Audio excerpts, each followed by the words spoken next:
ప్రభు అయినటువంటి దేవునికి సమస్తమైన ఘనత మహిమ ప్రభావములు కలుగును గాక. ఆయన శ్రేష్టమైన నామమున మీ అందరికి కూడా శుభాలు తెలియజేస్తున్నా. మీ అందరూ కూడా క్షేమంగా ఆరోగ్యంలో ఉన్నారని ఉండాలని నేను దేవుని అందరం ప్రార్థన చేస్తున్నాం. మీరు కూడా మా కోసం ప్రార్థన చేస్తున్నారని నమ్మచ్చు ఉంచిన ఈరోజున మనము దేవుని వాక్యాన్ని ధ్యానించే ముందు ప్రార్థన. ప్రేమ కలిగిన మా దేవానికి స్తోత్రాలు చెల్లిస్తూ ఉంటున్నాం. ఈ వాక్యాన్ని మేము ధ్యానం చేస్తూ ఉంటుండగా పరిశుద్ధాత్మ దేవుని సహాయాన్ని అందించి మీరే మాతో మాట్లాడి మహిమ పొందమని యేసు నామమున ప్రార్థించి వేడుకుంటున్నాము తండ్రి, ఆమేన్. ప్రేమైన దేవుని బిడ్డలారా, ఈరోజు మనం ధ్యానం చేసే అంశము క్రైస్తవ గృహము లేక ఇల్లు ఎలాగా ఉండాలి, లేదంటే క్రైస్తవ కుటుంబము ఏ విధంగా ఉండాలి. ఈ విషయాన్ని ఈరోజు ధ్యానం చేయాలని నేను ఆశపడుతూ ఉంటున్నాను. యోహాను రాసిన సువార్త 12వ అధ్యాయం 3వ వచనం. యోహాను రాసిన సువార్త 12వ అధ్యాయము 3వ వచనం. అప్పుడు మరియ మిక్కిలి విలువగల అచ్చ జటామాంసి అత్తరు ఒక సేరున్నర ఎత్తు తీసుకుని యేసు పాదములకు పూసి తన తల వెంట్రుకలతో ఆయన పాదములను తుడిచెను. ఆ ఇల్లు అత్తరు వాసనతో నిండెను. ఇప్పుడు ఇల్లు ఏమిటితో నిండిపోయింది? అత్తరు వాసన. అత్తర్ అంటే ఏంది? సెంట్ అని ఇంగ్లీష్లో అంటాం. రకంగా ఇంకొక వర్డ్ యూజ్ చేస్తాం ఏంటి అంటే పర్ఫ్యూమ్స్ అంటాం కదా. రకరకాలైన ఫ్లేవర్స్లో ఉండేటువంటివి ఉంటాయి. సో సువాసన నిండిపోయింది. మన గృహము కూడా సువాసన కలిగిన గృహముగా ఉండాలి. సువాసన కలిగిన గృహముగా ఉండాలంటే, అయ్యా మేము సెంట్ తెచ్చుకొని లేకపోతే రూమ్ ఫ్రెషనర్ తీసుకొని కొట్టుకొని సువాసన పెట్టుకోవాలన్నా అని మీరు అంటారేమో. అది కాదు. ఆత్మ సంబంధంగా నేను చెప్పేది ఏంటి అంటే, మన యొక్క కుటుంబము ఎలా ఉండాలంటే ఈ సువాసనలాగా ఉండాలి. సువాసన ఏ విధంగా ఆగ్రహించి బాగా ఉన్నది అని అనుకుంటారో, మన కుటుంబం ఇతరులు చూస్తే కూడా ఆ విధంగా మంచి కుటుంబంగా ఉండాలి, ఆదర్శవంతమైన కుటుంబంగా ఉండాలి. ఆ విధంగా ఉండాలని దేవుడు కోరుకుంటున్నాడు. అంటే ఆదర్శ కుటుంబంగా ఉండాలి అంటే, మంచి కుటుంబంగా ఉండాలి అంటే, ఏ కుటుంబంలో అయితే దేవుడు ఉంటాడో ఆ కుటుంబము ఆదర్శవంతమైన కుటుంబంగా ఉంటుంది. దేవుని ప్రేమ వారిలో కనిపిస్తుంది. దేవుని యొక్క ఉద్దేశాలు వారిలో కనిపిస్తాయి. వాళ్ళ క్రియల్లో కానీ, వాళ్ళ మాటల్లో కానీ, వారి యొక్క నడవడికలో కానీ, అవన్నీ విషయాలలో కూడా దేవుని ప్రేమ ప్రకటితమవుతుంది. కనుక దాన్ని చూసినటువంటి వారు మీరు ఎవరనుకుంటారు? దేవుని బిడ్డలు అనుకుంటారు. అంటే దేవుని బిడ్డలుగా మనం తీర్చుకున్నటువంటి మనము సువాసన ఇచ్చేటువంటి వారంగా ఉండాలి. దేవుని యొక్క ప్రేమను పంచేటువంటి వారంగా ఉండాలి. కనుక మన ఇల్లు సువాసన ఇల్లుగా ఉండాలి. రెండవదిగా, మన ఇల్లు ఎటువంటిదిగా ఉండాలంటే, మన కుటుంబం ఎటువంటిదిగా ఉండాలంటే, కుటుంబంలో ఉన్న సభ్యులందరూ కూడా రక్షణ పొందినటువంటి వారుగా ఉండాలి. రక్షణ చాలా ప్రాముఖ్యం కదా. రక్షణ లేకుండా మన పరలోక రాజ్యము చేరలేము. ఆ రక్షణ ప్రసాదించడానికే యేసు ప్రభు వారు పరలోకం నుంచి భూలోకానికి దిగి వచ్చారు. కనుక రక్షణ విలువను మనం తెలుసుకోవాలి. ఎందుకు యేసు ప్రభు వారు ఈ లోకానికి వచ్చి మరణించవలసి వచ్చింది అని ఒకసారి మనం ఆలోచన చేస్తే, నశించిపోతున్నట్టు మన కోసమే వచ్చాడు, మనల్ని రక్షించడానికే వచ్చాడు. దేని నుంచి రక్షించడానికి? పాపము నుంచి, శాపము నుంచి, నరకము నుంచి రక్షించి విమోచించడానికి వచ్చాడు. కనుక ఆ రక్షణను మనము పొందుకున్నటువంటి వారంగా, రక్షింపబడినటువంటి కుటుంబంగా మనము ఉండాలి. ఇతరులకు చూసినప్పుడు కూడా ఇది రక్షించబడినటువంటి కుటుంబం. సాతాను నుంచి రక్షణ, పాపము నుంచి రక్షణ, శాపము నుంచి రక్షణ, నరకము నుంచి రక్షణ. కనుక రక్షణ చాలా ప్రాముఖ్యం. కానీ చాలామంది రక్షణను ఏం చేస్తారంటే నిర్లక్ష్యం చేస్తారు. ఎందుకు నిర్లక్ష్యం చేస్తారు? వయసును బట్టు, పనులను బట్టు, లేదంటే ఇంటి యొక్క పరిస్థితులను బట్టు, లేకుంటే ఇంట్లో ఉండే వారి యొక్క ప్రోద్బలాన్ని బట్టు, లేకుంటే బంధుమిత్రుల యొక్క ప్రోద్బలాన్ని బట్టు, ఏదో ఒక దాన్ని బట్టి ఏం చేస్తుంటారంటే నిర్లక్ష్యము చేస్తూ ఉంటారు. ఇంత గొప్ప రక్షణను మీరు నిర్లక్ష్యం చేస్తే ఎలాగ తప్పించుకుంటారని దేవుని వాక్యము సెలవిస్తుంది. కనుక ఆ రక్షణను మనం తప్పించుకుంటే మనము దేనికి పాలైపోతాం?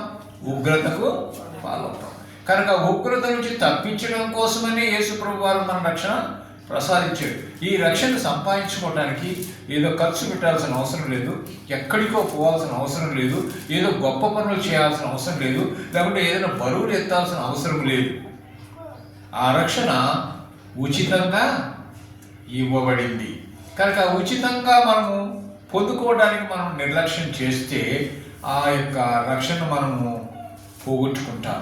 కనుక ప్రియమైన దేవుని బిడ్డలారా, మనం అపోస్తల కార్యంలో మనం చూస్తాం 16వ అధ్యాయంలో 31వ వచనంలో చూసినట్లయితే ఆడ జైలు అధికారితో పౌలు శీలులు ఒక మాట చెప్తూ ఉన్నారు.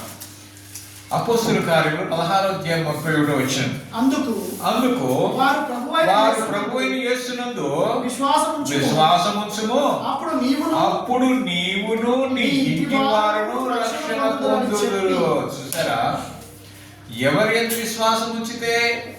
యేసునందు విశ్వాసం ఉంచితే అప్పుడు నీవు నీ కుటుంబము రక్షణ పొంది. కనుక మనం విశ్వాసం ఉంచేటువంటి వారంగా ఉండాలి. మనం ఎప్పుడైతే విశ్వాసం ఉంచుతామో మనకు ఏం టైటిల్ వస్తుంది? విశ్వాసులు అని టైటిల్ వస్తుంది. ఇక్కడ సందర్భం ఏంటి అంటే యేసు ప్రభు వారి యొక్క రక్షణ సువార్తను పౌలు శీలులు ప్రకటిస్తూ ఉంటున్నప్పుడు వారిని కొట్టి చెరసాల్లో వేశారు. బాగా బొండగలు వేశారు, చెరసాల్లో వేశారు. ఆ రాత్రులలో వాళ్ళకి ఆ బాధ ఉన్నప్పటికీ కూడా, ఆ వేదన ఉన్నప్పటికీ కూడా ఆ బాధను, ఆ వేదను, ఆ కష్టాన్ని మర్చిపోయి ఆ రాత్రి సమయంలో మధ్యరాత్రులు వాళ్ళు ఏం చేస్తున్నారు? కీర్తనలు పాడుచు, పాటలు పాడుచు దేవుణ్ణి స్తుతిస్తున్నారు. అప్పుడు స్తుతిస్తున్న ఎవరైనా కానీ మనకు బాధగా ఉంటే, నొప్పిగా ఉంటే, గాయాలతో మనం బాధపడుతున్నప్పుడు మనం సంతోషంగా ఉండగలమా? ఉండలేం కదా. సంతోషంగా ఉండే పాటలు పాడగలమా? ఎప్పుడు పాటలు పాడతాం? సంతోషం మన హృదయంలో నింపబడినప్పుడే మనం పాట పాడతాం. కానీ ఇక్కడ వాళ్ళ సంతోషము చాలా అధికంగా ఉంది. ఎందుకంటే దేవుని విషయంలో వారు దెబ్బలు తిన్నందుకు, దేవుని విషయంలో వారు శిక్షించబడినందుకు వారు సంతోషిస్తూ దేవుణ్ణి మహిమపరుస్తున్నారు. అప్పుడు ఆ పాటలు పాడుతున్నప్పుడు ఏమైంది? మధ్యరాత్రుల్లో చెరసాల పునాదులు కదిలిపోయాయి. ఆ యొక్క తలుపులన్నీ కూడా తెలుసుకున్నాయి. వాళ్ళ చేతులు కాళ్ళకు ఉన్నటువంటి బండగలన్నీ కూడా ఊడిపోయాయి. చూసారండి, అంటే గొప్ప కార్యం అక్కడ జరిగింది. అప్పుడు ఆ జైలు అధికారి ఇంకేముంది, ఈ ఎంత తలుపులన్నీ తెలుసుకున్నాయి, లోపల ఉన్న చెరసాల్లో ఉండేటువంటి వాళ్ళు వీరే కాదు, మిగతా వాళ్ళందరూ పారిపోయి ఉంటారు. అక్కడ ఒక సిద్ధాంతం ఏంటి అంటే ఎవరైనా కానీ అందులోంచి పారిపోతే ఆ యజమానుడికి శిక్ష. ఎవరు? ఆ అధికారికి, జైలు అధికారికి శిక్ష అనమాట. ఇంకేముంది, వాళ్ళ చేతులు పడి నేను చచ్చే బదులు, వాళ్ళ చేతులు నేను శిక్షించబడే బదులు, వాళ్ళ చేతులు నేను చేతగానే రా బాబు అనిపించుకునే బదులు నేనే సస్తే బాగుంటుంది అని కత్తి తీసుకొని పొడుచుకొని చప్పుకోపోయాడు. అప్పుడు పౌలు శీలులు అంటాడు, ఆగమని చెప్తున్నాడు, ఎవ్వరు కూడా ఎక్కడికి వెళ్ళలేదు, అందరూ కూడా ఉన్నారు అని చెప్పేసి అన్నప్పుడు అప్పుడు ఇతని నమ్ముతున్నాడు. ఏమంటున్నట్టే, వీరు పాటలు పాడి దేవుని స్తుతిస్తే భూమి కంపించింది, చెరసాల పునాదులు వణికినాయి, తలుపులన్నీ కూడా తెలుసుకున్నాయంటే వీళ్ళు ఆరాధించేటువంటి దేవుడు ఎంత గొప్పవాడు. కనుక అటువంటి గొప్ప దేవుడిని నేను కూడా కలిగి ఉండాలి అనే ఉద్దేశంతో అక్కడ మోకరించి అంటూ ఉన్నాడు. ఏమంటున్నాడంటే, అయ్యలారా నేనే రక్షణ పొందుటకు నేనేమి చేయాలి? ఆ మాట వాళ్ళు అంటున్నారు. ఏమంటున్నాడే, ప్రభువైన యేసునందు విశ్వాసం ఉంచుము, అప్పుడు నీవును నీ ఇంటి వారును. అంటే ఆ రాత్రుల్లోనే అతను ఏం చేశాడు? తను తన ఇంటి వారు బాప్తిసము తీసుకున్నారు. చూసారండి. మరి తెల్లారి తర్వాత తీసుకోవచ్చుగా, నిదానంగా తీసుకోవచ్చుగా, మరి ఇంకో రోజు తీసుకుందాంలే అనుకోవచ్చుగా. పోస్ట్ పోన్ చేయలేదు. ఎప్పుడు ఏం చేశారు? అదే రాత్రుల్లో వాళ్ళని తీసుకెళ్ళి వాళ్ళ గాయాలు కట్టి వాళ్ళ భోజనం పెట్టి వాళ్ళు పరామర్శించి చూసారండి. కనుక రక్షణ అనేది ఇమ్మీడియట్గా తీసుకోవాల్సింది. ఇమ్మీడియట్. చచ్చిపోయిన వెంటనే ఎక్కడికి పోతాం మనకు తెలియదు కదా. ప్రభువుని నమ్ముకోకుండా చచ్చిపోయిన వెంటనే ఎక్కడికి పోతాం మనకు తెలుసు. ప్రభువుని నమ్ముకున్న తర్వాత చచ్చిపోయిన వెంటనే ఎక్కడికి పోతాం కూడా తెలుసు. తెలిసి కూడా మనం ఏం చేస్తాం? రక్షణను నిర్లక్ష్యం. ఇక్కడ వారు రక్షణ నిర్లక్ష్యము చేయలేదు. కానీ వెంటనే రక్షణ పొందటాన్ని నేను ఏం చేయాలని ప్రశ్న వేశాడు. కనుక ఆ కుటుంబము ఆ రోజున బాప్తిసం తీసుకొని కుటుంబం అంతా కూడా ఆనందించినట్టుగా చూస్తున్నాం. ఈరోజు మన కుటుంబాలలో అనేక మంది, కొంతమంది రక్షణ పొందినటువంటి వారు ఉంటారు ఒకటే కుటుంబంలో, కొంతమంది పొందనటువంటి వారు ఉంటారు. కారణం ఎందుకంత నిర్లక్ష్యం? సంఘంలో అనేక మంది వస్తూ ఉంటారు. వారికి అనేక మంది దైవదాసులు వస్తూ ఉన్నప్పుడు కూడా, సంఘ కాపరి కూడా చెప్తూ ఉన్నప్పుడు కూడా దాని ప్రాముఖ్యతను గురించి, దాని యొక్క ఇది ఇంపార్టెన్స్ గురించి చెప్తూ ఉంటున్నప్పుడు మరి వాళ్ళకు గ్రహించకుండా ఎందుకు ఆ విధంగా ఉంటున్నారు అంటే, సైతాను ఏం చేశాడంట? వారు మనోనేత్రములకు గుడ్డితనము కలుగు, గ్రహించకుండానట్లుగా, సత్యాన్ని గ్రహించకుండానట్లుగా, అసలు విషయాన్ని తెలుసుకోకుండానట్లుగా వాళ్ళ మైండ్ బ్లాక్ అయిన దానివల్ల ఎంత చెప్పినప్పుడు, ఇప్పుడు క్లాస్ రూమ్లో పిల్లలు కూర్చుంటారు. పిల్లలు కూర్చున్నప్పుడు టీచరు బోర్డు మీద లెసన్ చెప్తున్నారు. లెసన్ చెప్తున్నప్పుడు కొంతమంది బాగా అబ్జర్వ్ చేసి దాన్ని చెప్పినటువంటి దాన్ని మైండ్లో పెట్టుకొని మళ్ళీ ప్రశ్న వేసినప్పుడు దానికి జవాబు చెప్పగలుగుతారు. ఇంటికి పోయిన తర్వాత దాన్ని మళ్ళీ సాల్వ్ చేస్తారు, ఆ లెక్కను చేస్తారు. అయితే కొంతమందికి ఎంత చెప్పినా కానీ వాళ్ళ బుర్రకు ఎక్కదు. అంటే వాళ్ళ బుర్ర ఏమైంది? అప్పుడప్పుడు వినకపోతే ఏమంటారు కదా, మరి నేను అంత మట్టి బుర్రరా అంటే. అవునా కదా? అంటే ఆ మైండ్ ఏమైపోయింది? మొద్దు మారిపోయినట్టు అయింది అనమాట. అంటే దేవుని వాక్యాన్ని వినకుండా రక్షణ పొందకుండానట్లుగా వాళ్ళ హృదయము కఠినపరచబడింది, రాతి వలె అయినది. కనుక వాళ్ళు ఏమీ గ్రహించలేనటువంటి వారుగా ఉంటున్నారు. కనుక ప్రియమైన దేవుని బిడ్డలారా, అటువంటి రాతి గల హృదయాన్ని కూడా మార్చగలిగినటువంటి వాడు దేవుడు. నా వాక్యము సుత్తి వంటిది కాదా అంటాడు. కనుక వాక్యము సుత్తి వలె మీ హృదయాన్ని తాకుతూ ఉన్నప్పుడు మీరు దాన్ని స్వీకరించే వారిగా ఉండాలి. అలాంటప్పుడే హృదయంలో దేవుని వాక్యము పనిచేస్తుంది. అంటే స్వీకరించాలంటే ఏం చేయాలి? శ్రద్ధ కలిగి వినేవారుగా ఉండాలి. శ్రద్ధ కలిగి మనం విన్నప్పుడే అది డైరెక్ట్గా మన హృదయంలోనికి ప్రవేశిస్తుంది. శ్రద్ధ లేకుండా ఎంత కూర్చొని ఉన్నా, ఇక్కడ ఎంత నిలబడి ఎంత చెప్పినా ఇతను నోరు పోవాల్సిందే తప్ప వినేటువంటి వారి యొక్క మనసు మారదు. ఎందువల్ల? వాళ్ళ మైండ్ ఎక్కడెక్కడో తిరుగుతుంది. బాడీ ప్రెజెంట్, మైండ్ ఆబ్సెంట్ కదండి. ఇక్కడనే ఉంటాం, మన మనసు అయితే తేడా తిరుగుతుంటుంది. ప్రపంచం అంతా తిరిగి వస్తుంది. ఎక్కడ కావాలంటే అక్కడ. ఇంట్లో మూత వేసి పెట్టానా, కిటికీ వేసి పెట్టానా, పాల మీద మూత పెట్టానా, పిల్లి వస్తుందేమో, అది వస్తుందేమో, ఇది వస్తుందేమో, ఏదో రకరకాలైనటువంటి ఆలోచనలు కదా. సో ఈ ఆలోచనలు ఇక్కడ ఉండనే ఉంటాం, మన ఆలోచనలు అట్లా వస్తాయి. ఆ ఆలోచన ఉండేదాని వల్ల ఏమవుతుంది? ఇక్కడ చెప్పబడేటువంటి మాటలు మైండ్కు ఎక్కువ. అంటే ఈ ఆలోచనలు ఎవరు తీసుకొస్తున్నారు? సాతాను. ఎందుకు తీసుకొస్తున్నాడు? నీలో ఉన్నటువంటి బలహీనతను బట్టి.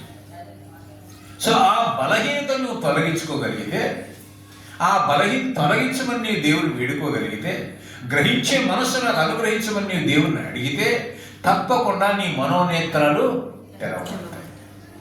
మన మనోనేత్రాలు ఎప్పుడైతే తెరవబడతాయో సత్యాన్ని గ్రహిస్తాం.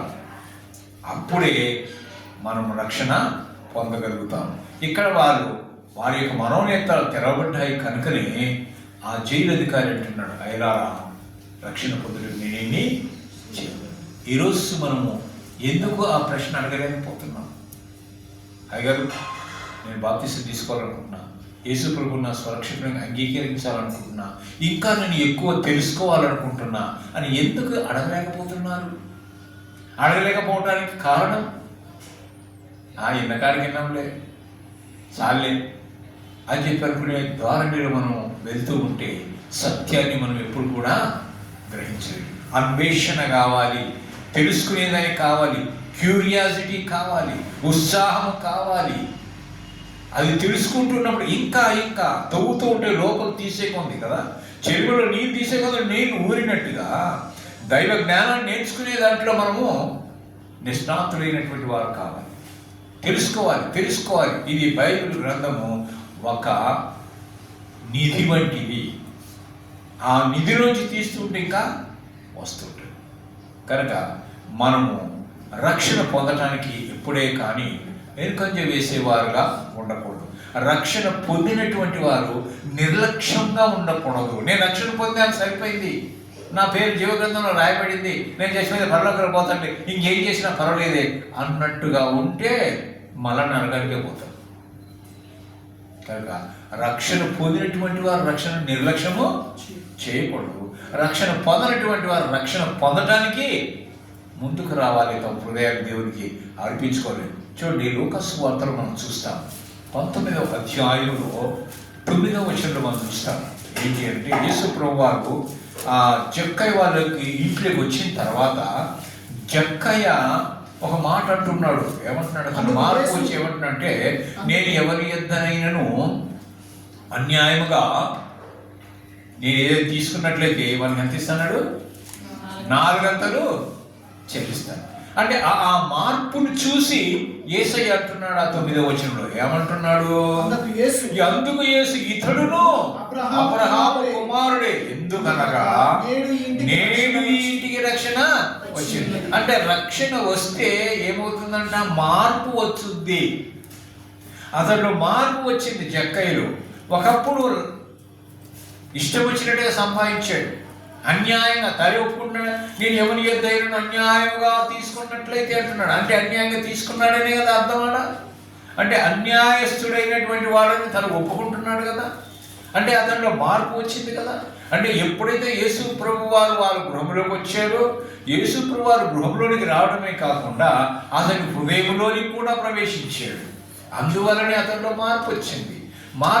కనుకనే యేసు ప్రభు, నువ్వు అన్యాయంగా తీసుకున్నావు, నువ్వు అందరికీ చెల్లించేసి రిటర్న్ ఇచ్చేసి అన్నాడా? అనలేదు కదా. మరి అనకుండానే అతనిలో ఆ మార్పు వచ్చింది. అంటే దేవుని అతను ఏం చేశాడు? అంగీకరించాడు. కనుక ఆ ఇంటికి రక్షణ వచ్చింది. నీ జీవితంలో, నీ కుటుంబంలో యేసయ్య ఉన్నాడా? నీ హృదయంలో యేసయ్య ఉన్నాడా? అది మీరు ప్రశ్నించుకోవాలి. మూడవదిగా ఏంటి అంటే, మన ఇల్లు ఎట్లా ఉండాలి అంటే, మంచి తీర్మానాలు చేసుకునేటువంటి ఇల్లుగా ఉండాలి. మంచి తీర్మానాలు అంటే, మనం అనేకమైన తీర్మానాలు తీసుకుంటుంటాం కదా. ఈ 2026 సంవత్సరంలో నేను ఫలాన్ని చేయాలని కొన్ని డెసిషన్స్ తీసుకుంటాం. వాళ్ళ పిల్లల విషయంలో కానీ, వాళ్ళ భవిష్యత్తు విషయంలో కానీ, వాళ్ళ ఇంటి విషయంలో కానీ, లేకుంటే ఆర్థికంగా వచ్చినటువంటి డబ్బు విషయంలో ఏ విధంగా ఖర్చు పెట్టాలో, ఏం చేయాలి అని కొన్ని తీర్మానాలు తీసుకుంటూ ఉంటారు. అయితే ఇది లోక సంబంధమైనటువంటి తీర్మానాలు. కానీ దేవుని సంబంధమైన తీర్మానాలు ఎప్పుడైనా చేశారా? దేవునికి సంబంధమైనటువంటి, నేను ఈ సంవత్సరంలో బైబిల్ మొత్తం చదివి ముగించాలా, ఇది ఒక తీర్మానం. నేను ప్రార్థన కంటిన్యూగా నేను చేస్తాను, నాకు సమయం దొరికినప్పుడు ప్రార్థన చేస్తాను, అదొక తీర్మానం. నేను రెగ్యులర్గా దేవుని మందిరానికి వెళ్తాను, అదొక తీర్మానం కదా. నేను తప్పనిసరిగా వెళ్ళి ప్రభు పరిచయలో నేను పాల్గొంటాను, అదొక తీర్మానం. ఇవన్నీ తీర్మానాలే కదా. కానీ ఒక కుటుంబం ఉంది, ఏం తీర్మానం చేసిందో తెలుసా? యెహోషువ గ్రంథం 24వ అధ్యాయం 15వ వచనం.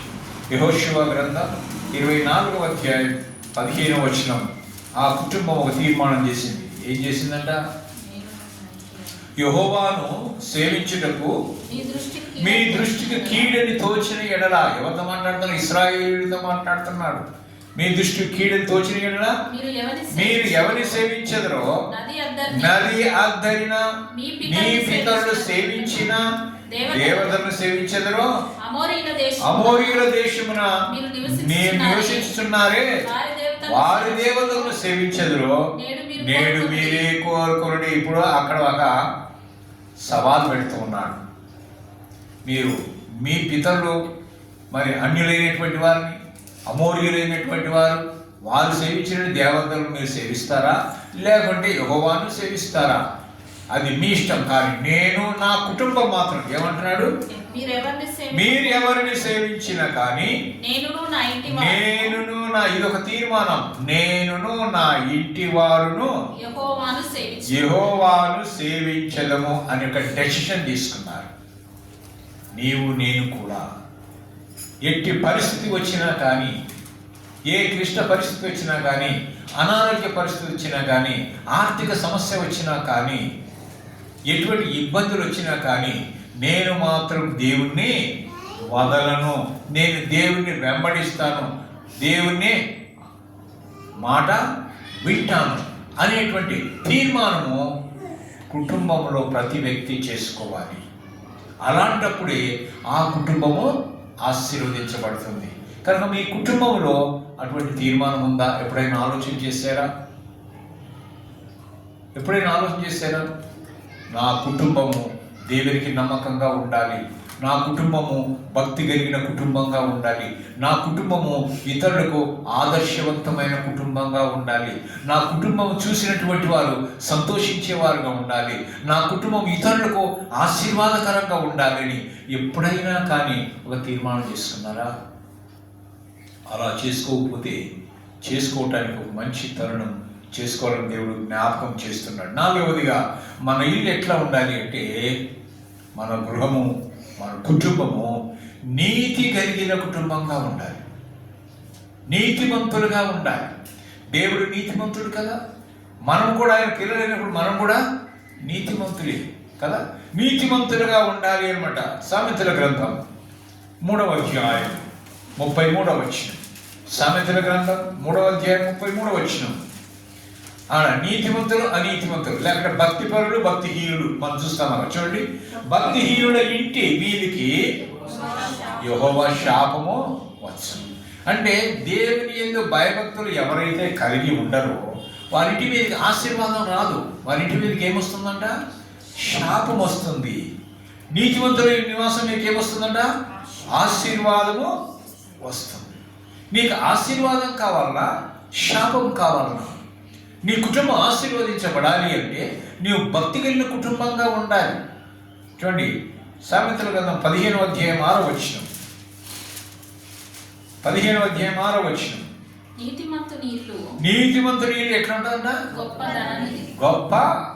ధననిధి. అంటే సమృద్ధి ఇస్తాడనమాట. దేవుని యందు భయభక్తులు కలిగి ఉంటే మనకేమిస్తాడు? సమృద్ధి, ఉన్నదాన్ని అభివృద్ధి. మనకు వచ్చేటువంటి రోగాలు తగ్గిపోతాయి, మనకు వచ్చే ఇన్కమ్ ఎక్కువైపోతుంది, మనకు ఎక్కడ చూసినా ఏదే కానీ అభివృద్ధిలోనికి వస్తుంది. మన పిల్లల విషయంలో కావచ్చు, మన ఉద్యోగముల విషయంలో ప్రమోషన్స్ రావచ్చు, మన పిల్లలు మంచిగా చదువుకొని ఫస్ట్ క్లాస్ రావచ్చు. అనేక విషయాలలో కూడా మనం అభివృద్ధిలోనికి వస్తాం. అభివృద్ధిలోనికి రావాలంటే దేవుని ఆశీర్వాదం కావాలి. మన సొంతంగా అభివృద్ధి అయ్యే అవకాశం లేదు. దేవుని ఆశీర్వాదం లేకుండా ఎవరు కూడా అభివృద్ధిలోనికి రానే రారు. చూడండి, సామెతలు 12వ అధ్యాయం 7వ వచనం. 12వ అధ్యాయం 7వ వచనం. భక్తిహీనుల ఇల్లు ఏమైపోతుందంట? వాళ్ళు పాడైపోతారంట, నీతిమంతుని ఇల్లు నిలుస్తుంది. అంటే మనం నీతిగా ఉన్నప్పుడు, యథార్థంగా ఉన్నప్పుడు, పరిశుద్ధులుగా ఉన్నప్పుడు, భక్తి గలవారుగా ఉన్నప్పుడు మన ఇల్లు ఏమవుతుంది? వర్ధిల్లుతుంది. మీ కుటుంబం వర్ధిల్లాలన్నా, నీ కుటుంబం స్థిరంగా ఉండాలన్నా, నీ కుటుంబం గొప్ప ధననిధిగా ఉండాలన్నా, నీ కుటుంబం ఆశీర్వదించబడాలన్నా అంటే నీ ఎలా ఉండాలి? నీతిమంతుడుగా ఉండాలి.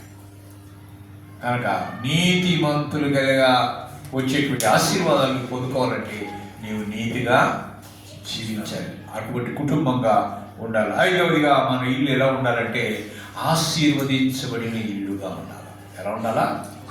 ఆశీర్వదించబడిన ఇల్లుగా ఉండాలి. చూడండి, మన దినవృత్తాంతాల గ్రంథం, మొదటి దినవృత్తాంతాల గ్రంథం 13వ అధ్యాయం 14వ వచనం. మొదటి దినవృత్తాంతాల గ్రంథం 13వ అధ్యాయం 14వ వచనం.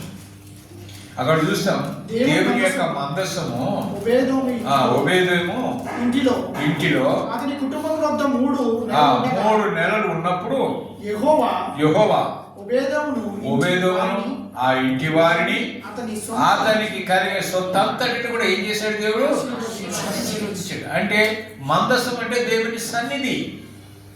అంటే దేవుని సన్నిధి మన ఇంట్లో ఉంటే మనం ఆశీర్వదించబడతాం. అక్కడ మందసాన్ని తీసుకొని వస్తున్నారు. ఈ యొక్క దావీదు రాజు అందరూ కలిసి తీసుకొని వస్తూ ఉంటే ఆ ఎడ్లబండి మీద తీసుకొని మందసం తీసుకొస్తున్నాం, కొంచెం కాలు జారింది. అది పడిపోతుండగానే ఒక వ్యక్తి ఏం చేశాడు? దాన్ని పట్టుకున్నాడు. పట్టుకున్నప్పుడు దేవుడు ఏం చేశాడు? మొత్తేసాడు. అంటే అది పరిశుద్ధమైనది కాబట్టి పరిశుద్ధమైన యాజకులు చేయాల్సిన పని ఎవరో చేస్తే ఒప్పుకుంటాడు దేవుడు? ఊరుకాడు. దానికి భయపడి దావీదు ఏం చేస్తాడంటే ఒబేదెదోము ఇంటికి పంపించేస్తాడు. అది తీసుకుపోయి ఒబేదెదోము తన ఇంటిలో పెట్టుకున్నప్పుడు ఎన్ని నెలలు ఉంది అక్కడ వాళ్ళ ఇంట్లో? 3 నెలలు. ఆ 3 నెలల్లో దేవుడు ఏం చేశాడు? ఆ కుటుంబాన్ని, అతని కుటుంబాన్ని, అతని ఆ యావదాస్తిని కూడా ఆశీర్వదించాడు. అది చూసి దావీదు మళ్ళీ మనం తెలుసుకున్నాం. అంటే ఆశీర్వాదం దేవునికి స్థానం ఇస్తే, దేవునికి స్థలం ఇస్తే, దేవునికి నీ కుటుంబములో, నీ జీవితంలో, నీ బ్రతుకులో, నీ హృదయములో నువ్వు స్థానం ఇస్తే అభివృద్ధిలోనికి వస్తావు, ఆశీర్వాదానికి కారకుడు అవుతావు. కనుక మన కుటుంబంలో దేవుని సన్నిధి అంటే ప్రార్థన ఉందా? దేవుని సన్నిధి అనుభవిస్తున్నారా? దేవునితో సహవాసం చేస్తున్నారా? ప్రార్థన చేసేవారుగా ఉన్నారా? వాక్యం చదివేవారుగా ఉన్నారా? కుటుంబ సమేతంగా కూర్చునే దేవుని ఆరాధన చేసేవారుగా ఉన్నారా? ఎలా ఉన్నారు?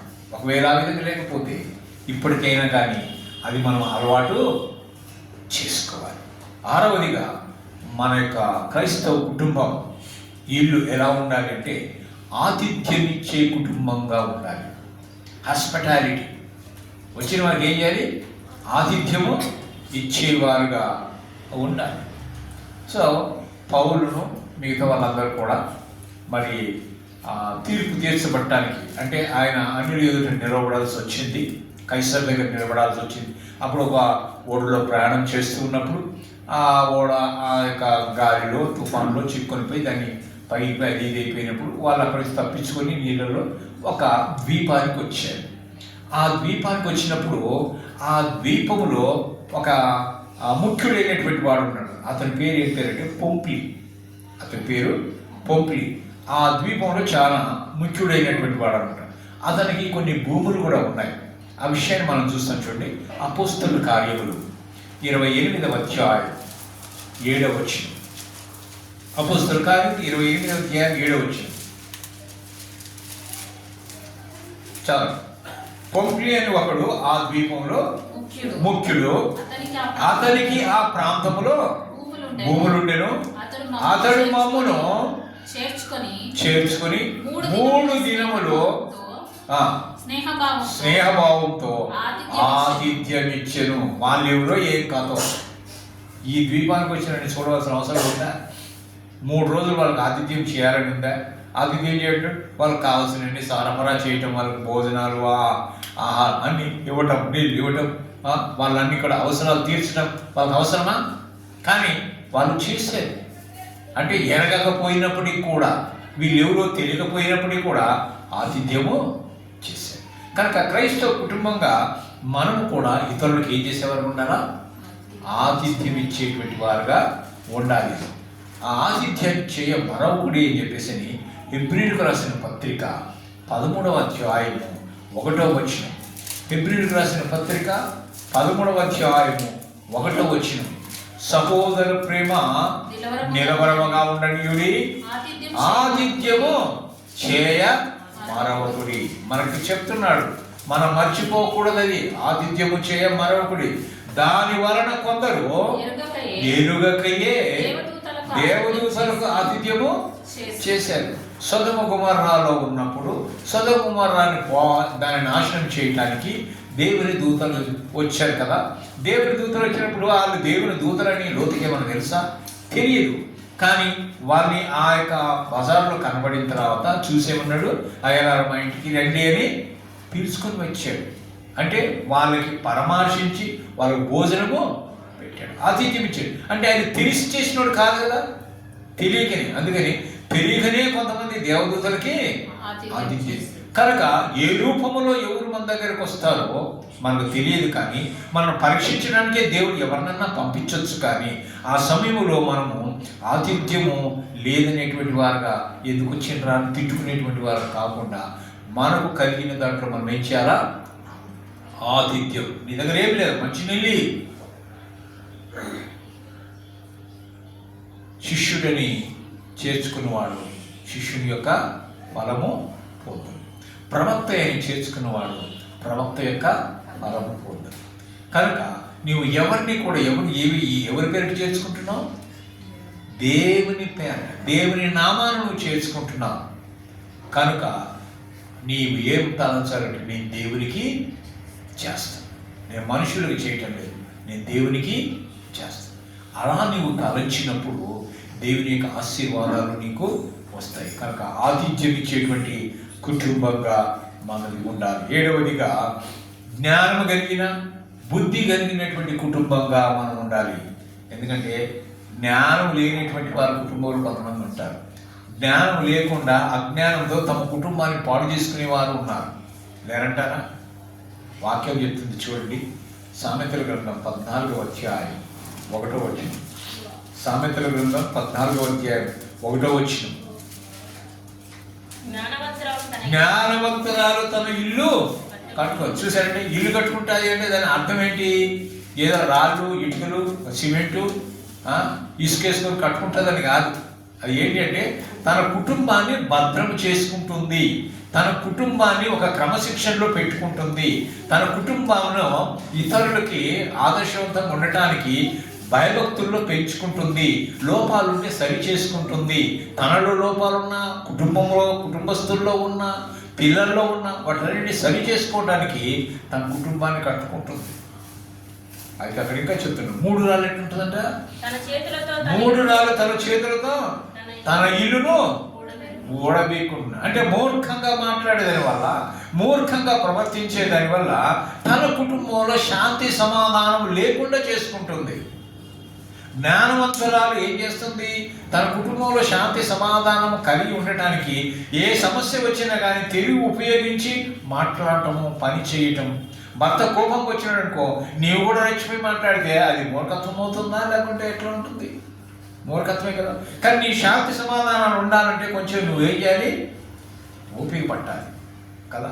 అలాంటప్పుడు నీ ఓపిక పట్టే దాన్ని బట్టి అక్కడ రెచ్చిపోకుండా కోపం అనేది తగ్గిపోతుంది. ఎప్పుడైతే తగ్గిపోతుందో శాంతి వస్తుంది కదా.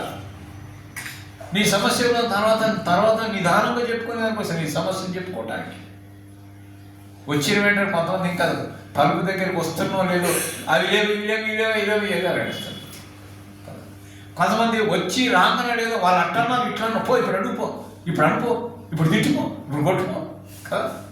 అట్లా లేరా? అది కాదు. ఇంటిలో శాంతి, సమాధానం, సంతోషం, ఆనందం ఉండాలి అంటే ఆ కుటుంబములో దేవుడు ఉంటే తప్ప ఆ శాంతి సమాధానం రాదు. భర్త ఇంటికి రావాలి అంటే కుటుంబము ఇప్పుడే కానీ ఆహ్వానించేటువంటిదిగా ఉండాలి. నేను కుటుంబం దగ్గరికి వెళ్ళాలి, నా కుటుంబంలోకి వెళ్ళాలి, నా భార్య దగ్గరికి వెళ్ళాలి, నా పిల్లల దగ్గరికి వెళ్ళాలి, నేను సమయం కట్టాలి, అయ్యో టైం అయిపోతుంది, నేను తొందరగా వెళ్ళాలి, నా కోసం ఎదురు చూస్తున్నారు అనే విధంగా కుటుంబం ఉండాలి. ఇంటికి పోతున్నా గయ్యాలి, ఇంటికి పోతున్నా ఎలా పడుతుంది మా భార్య కాబట్టి నేను పోను అన్నట్టుగా ఉండకూడదు. భార్య కూడా అమ్మో వస్తున్నా పుల్లిస్తుందిరా బాబు, మమ్మల్ని మింగేస్తుందేమో, ఏం సంగతి వచ్చినట్టు అయిపోతుందా, నిన్నేస్తుందా వచ్చినట్టే అని భార్య అనుకునేటట్టుగా ఉండదు. కనుక ఇద్దరు కూడా సామరస్యంగా ఉంటే పిల్లలు భయభక్తులు పెంచబడతారు. పిల్లలు భయభక్తులు పెంచబడాలి అంటే తల్లిదండ్రులు సర్దుకుపోవాలి, ఒకరినొకరు క్షమించుకోవాలని ఉంది బైబిల్లో, అవునా కదా? ఒకరినొకరు అర్థం చేసుకోవాలి, ఒకరినొకరు క్షమించుకోవాలి. తప్పు చేయడం ఎవరు ఉండరు, ఎవరు తప్పు చేస్తారు, ఈయన వల్ల కావచ్చు, ఆమె వల్ల కావచ్చు. కానీ వాటిని ఆ కోపడుడు కానీ పాపము ఆ కోపం ఎంతవరకు ఉండాలంట?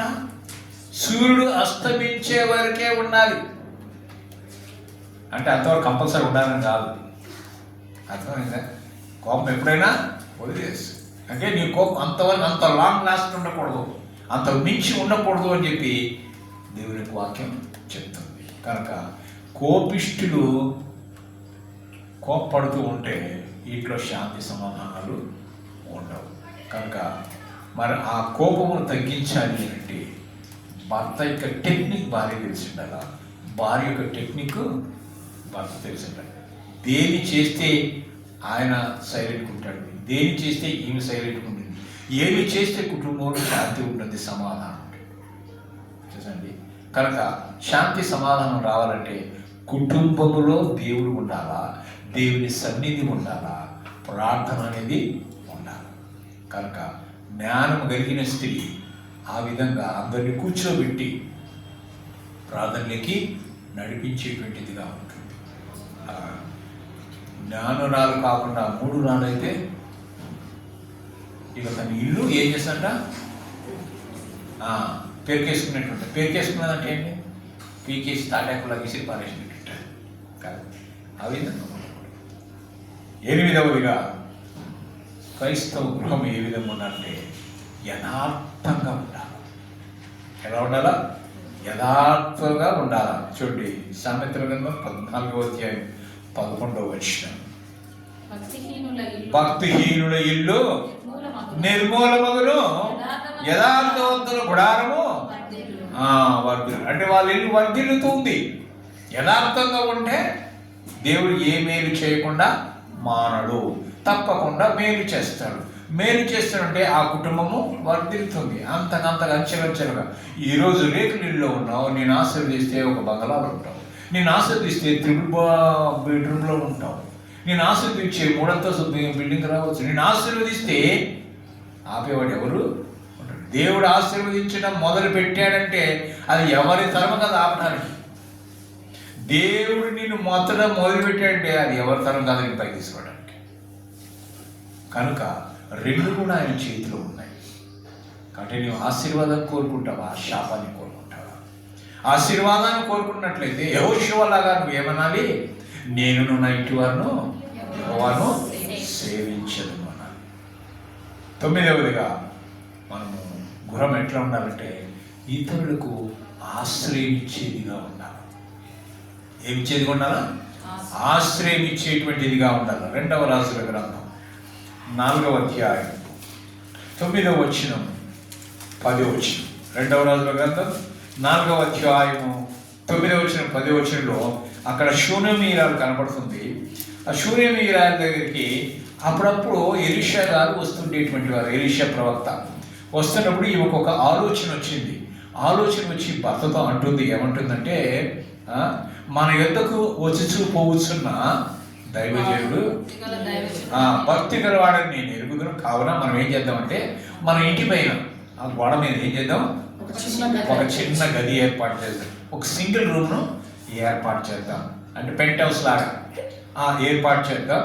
అందులో అతని వరకు వచ్చినప్పుడు రెస్ట్ తీసుకోవడానికి ఒక మంచము, బల్ల, టేబుల్, పీట, కాలు పెట్టుకోవడానికి పీట, లైట్ పెట్టుకోవడానికి దీపస్తంభము అవి పెడదాము, కట్టించుదాము అని చెప్పేసి అప్పుడు ఆయన వచ్చినప్పుడల్లా, మన దగ్గరికి వచ్చినప్పుడల్లా అందులో రెస్ట్ తీసుకుంటాడు, ఉంటాడు, తర్వాత తన పని చూసుకొని వెళ్ళిపోతాడు. అంటే ఆ విధంగా ఆశ్రయించేవారుగా ఉండాలి. ఆశ్రయించారు. మనం ఆశ్రయిస్తున్నామా, వస్తున్నామో ఈరోజు రాత్రి ఇక్కడ ఉండిపోతారేమో, కాబట్టి వీళ్ళకి ఏం ప్లాన్ చేయాలా? మాకు వేరే దగ్గర నుంచి వచ్చి మేము రాత్రి ఉన్న వెళ్ళిపోవాలనుకుంటున్నాం అనేటువంటి వీళ్ళేమన్నా అయ్యో ఈ 2 కూడా వెళ్ళిపోవాలేమో కదా. కొంతమంది వాళ్ళని ఎలగొట్టాలంటే ఏం చేయాలా? ఈ అబద్ధం చెప్పాలి కదా. మీ ఇంటికి వస్తానండి, ఇప్పుడే వచ్చాను, ట్రైన్ దిగాను, మీ ఇంటికి వస్తానంటే అయ్యో వస్తున్నారా, వస్తే వచ్చేరేమో కానీ మేము సాయంకాలం మాకు వేరే ప్రోగ్రామ్ 7 గంటలకైతే వెళ్ళిపోతాం, మరి అంతవరకు వస్తే వచ్చిపోవచ్చు అంటే మనం రాత్రి ఉంటే బస చేస్తే ఆ రాత్రి మంచం ఏర్పాటు చేయాలా, అడిగి తిండి పెట్టాలా, మళ్ళీ పొద్దున్న టిఫిన్ పెట్టాలా, వెళ్ళిపోయే వరకు ఇవన్నీ ఆలోచన ఏం చేస్తాడు, ముందు కాళ్ళకు బాధ వేసినట్టుగా కదా. ఆ విధంగా ఆశ్రయించేవారు, వారు వచ్చేటువంటి వారు దూరం నుంచి కావచ్చు, మన దగ్గరలు కావచ్చు, మన నెలవరులు కావచ్చు, ఏ పరిస్థితులు అడ్డుపోతుంటే వచ్చేవి తెలియదు. మనం విషయాన్ని బైబిల్లో చూస్తాం. యేసు ప్రభు వారు ఉపమానం చెప్తూ ఉంటారు కదా, ఒక స్నేహితుడి దగ్గరికి మరొక స్నేహితుడు మధ్యాహ్నం వచ్చాయట. అవి వచ్చినప్పుడు అతని దగ్గర పెట్టడానికి ఏం లేదు, నా దగ్గర ఏం పెట్టడానికి లేదా అని అన్నాడా అంటే అతను ఏం చేశాడు, మరి ఇంకొక స్నేహితుడి దగ్గర పోయి అయ్యా నా దగ్గరికి దారినపోత కాయన వచ్చాడు, నా స్నేహితుడు వచ్చాడు, అతను పెట్టడానికి నాకేమీ లేదు, ఒక 3 రొట్టెలు బదిలీ అని అడిగాడు. లేవు నేను ఇప్పుడు ఇవ్వలేను, నేను లేవలేను, నేను పిల్లలతో కొనుక్కుంటున్నాను అని చెప్పి అన్నా కానీ సిగ్గుమాని అడుగుటను బట్టి ఆ స్నేహితుడు లేచి ఇతనికి కావాల్సిందల్లా ఇచ్చాడు. అటువలనే మీరు అడుగుడి మీకు ఇవ్వబడును అన్నాడు. చూసారా, అంటే ఆతిథ్యం ఆ వ్యక్తికి లేకపోయినా కానీ ఏం చేశాడు, ఆతిథ్యము చేశాడు. మీ ఇంటికి చుట్టాలు వచ్చారనుకోండి, ఆ రోజు మీ దగ్గర ఏమి లేకపోయినా మీరేం చేస్తారు, ఉపవాసం పెడతారు. వాళ్ళని ఏదో తిప్పలు పడో ఏదో చికెనో మటనో ఏదో తీసుకొచ్చి కొంచెం తృప్తిపరిచి పంపించాలని చూస్తారు. అవునా కదా, ఉన్న దాంట్లోనే పెట్టాలని చూస్తారు కదా, అప్పైతే చేసి పెట్టరు, కానీ ఉన్న దాంట్లోనే ఏది మాకు కలిగిందే పెడతామని పెడతారు కదా. అంటే అది ప్రేమపూర్వకంగా చేస్తున్నావా, తిట్టుకుంటూ పెడుతున్నావా, ప్రేమపూర్వకంగా చేస్తారు. కనుక ఆ విధంగా ఆతిథ్యం ఇచ్చేటువంటి వారే కాకుండా ఆశ్రయం ఇచ్చేటువంటి వారుగా ఉండాలి మన కుటుంబం. చివరిగా మనం చూసినట్లయితే మన ఇల్లు యోగ్యమైనదిగా ఉండాలి, దేవుడిని నివసించటానికి, దేవుని బిడ్డలు చేర్చుకోవటానికి, దేవుని సేవకులు చేర్చుకోవటానికి, ఇతరులకు ఎలా ఉండాలని చూస్తే అది యోగ్యమైనదిగా ఉండాలి. మత్తయి సువార్త 10వ అధ్యాయం 12వ వచనం 13వ వచనం కూడా చూస్తాం. 12, 13వ వచనం. ఆ ఇంటిలో ప్రవేశించు యేసు ప్రభు వారు తన శిష్యులకు ఏం చేశారంటే ఆయన ఇద్దరిని జత చేసి మీరు పరిచర్యకు వెళ్ళండి అన్నాడు. పరిచర్యకు వెళ్ళి మీరు పోయినటువంటి గృహంలో ప్రవేశించి మీరు చేయవలసింది అక్కడ చెప్తున్నాడు. ఏమన్నాడు, మీరు ఏ ఇంటిలో ప్రవేశించదురో ఆ ఇంటి వారికి ఏం చెప్పాలంట, శుభము అని చెప్పుడి. ఆ ఇల్లు యోగ్యమైనది, మీ సమాధానం దాని మీదకి వచ్చును. అది అయోగ్యమైనది అయితే మీ సమాధానము మీకు తిరిగి వచ్చును అంటున్నాడు. కనుక యోగ్యమైనగా ఇల్లుగా ఉండాలి అంటే ఈ చెప్పిన లక్షణాలన్నీ కలిగి ఉంటే, అంటే బైబిల్ కలిగినటువంటి కుటుంబంగా ఉంటే, రక్షణ పొందినటువంటి కుటుంబంగా ఉంటే, ఆతిథ్యం చేసేటువంటి కుటుంబంగా ఉన్నట్టయితే, నీతిమంతులుగా ఉన్నటువంటి కుటుంబంగా ఉంటే ఏమవుతుంది, యోగ్యమైన ఇల్లు. అంటే దేవుని బిడ్డలు చేర్చుకుంటే, ఇష్టపూర్వకంగా చేర్చుకునేటువంటి కుటుంబంగా ఉంటే అది ఆశీర్వదించబడిన కుటుంబం అవుతుంది, యోగ్యమైన కుటుంబంగా ఉంటుంది. మరి మన కుటుంబాలు ఏ విధంగా ఉన్నాయి? మన కుటుంబాలు ఆతిథ్యం ఇస్తున్నాయా? మన కుటుంబాల్లో ప్రార్థన ఉందా? మన కుటుంబాల్లో సంతోషం ఉందా? మన కుటుంబాల్లో ఆశీర్వాదం ఉందా? ఏ విధంగా ఉంది? మన కుటుంబంలో శాంతి సమాధానాలు ఉన్నాయా? మన కుటుంబంలో ఉన్న వ్యక్తులు ఏ విధంగా ఉంటున్నారు? ఒకసారి ఆలోచించేది. రక్షణ పొందిన కుటుంబంగా ఉందా, లేకపోతే రక్షణ లేనటువంటి కుటుంబంగా ఉందా?